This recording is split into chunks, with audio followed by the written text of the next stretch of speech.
আজকে আমাদের দেশের ৭৯তম স্বাধীনতা দিবস।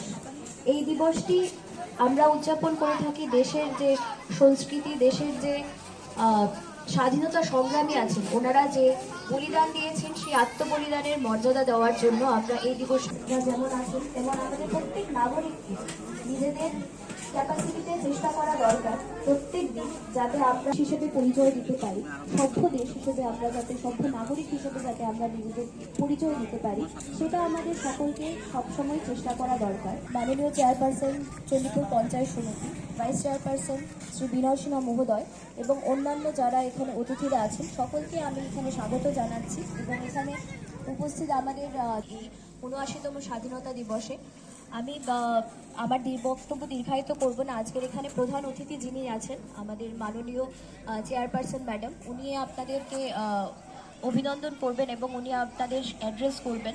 তো সকলকে আবারও আমি স্বাগত জানাচ্ছি এবং সকলকে আবার বলছি, আপনারা একটু গরম আছে তো একটু ধৈর্য ধরে বসুন। আমাদের এখানে কিছু কালচারাল প্রোগ্রামও আছে, সেটাও উপভোগ করুন। সকলকে 79তম স্বাধীনতা দিবসের হার্দিক অভিনন্দন। জয় হিন্দ। ধন্যবাদ মাননীয় বিডিও মহোদয়াকে।